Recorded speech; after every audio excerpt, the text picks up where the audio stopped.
হবে কিনা। যদি মানা করো তাহলে আমার তলোয়ার চালানো শুরু হয়ে যাবে। তাড়াতাড়ি বলো, তুমি তো একটা মেয়েকে প্রপোজই করতে পারো না। আরে ফেলে দাও, এইটা আমার 2 বছর পুরনো তলোয়ার। আর তুমি যদি অন্য কোনো ছেলেকে ভালোবাসো তাহলে আমি তলোয়ার দিয়ে এভাবে কেটে ফেলবো। সব লোক আরিয়ানের পাগলামি দেখছিল আর আমি সেখান থেকে পালিয়ে চলে যাই। বন্ধুরা, সে আমার মন ভেঙে দিয়ে পালাচ্ছে, চলো ওর পিছু করি।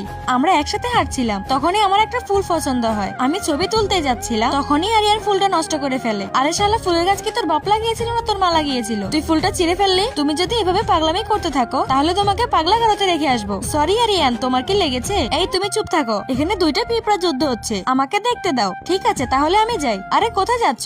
এসো আমরা দুজনে একসাথে যুদ্ধ দেখি। তারপর আমরা ভয়ানক যুদ্ধ দেখার পর বাসায় চলে আসি। আরিয়ান, তোমার পেছন সাইড ওই দিকে দিয়ে মুখটা দিকে দাও। আরে এর আবার কি হলো? তুমি ঠিক আছো তো? কি আর বলবো দুঃখের কথা, আমার বিল্লিরও গার্লফ্রেন্ড আছে আর আমি এখনো তোমাকে পটাতে পারলাম না। তুমি বিষ কেন খেতে যাচ্ছ? ড্রিঙ্ক করা খারাপ, এজন্য বিষ দিয়ে কাজ চালিয়ে নিচ্ছি। পরের দিন আমি আরিয়ানের অফিসে যাই। শালারা, তোমরা কেউ কাজেরই না। 2 ঘন্টার মধ্যে ফাইল রেডি চাই। তারপর আমি আরিয়ানকে প্রপোজ করি। আর তোমরা কেউ ভিডিওতে লাইক করো না। মুখে ময়দা লাগিয়ে কোথায় যাচ্ছ?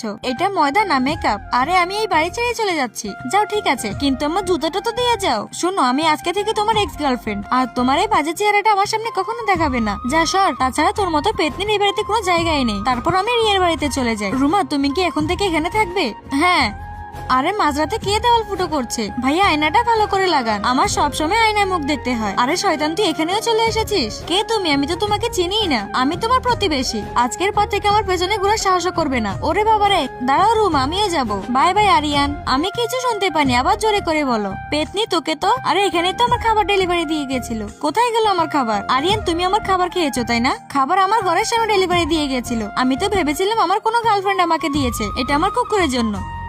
এই তুমি আমার গাড়িতে কি করছো? এই কথাটাই তো আমি তোমাকে বলতে যাচ্ছিলাম। ভাইয়া প্রথমে আমাকে নিয়ে যান। ভাইয়া তুমি এর কথা শোনো না, তোমাকে 1 টাকাও দিবে না। যদি যাও তাহলে তোমাদের দুজনকে এক জায়গায় নামতে হবে। কি?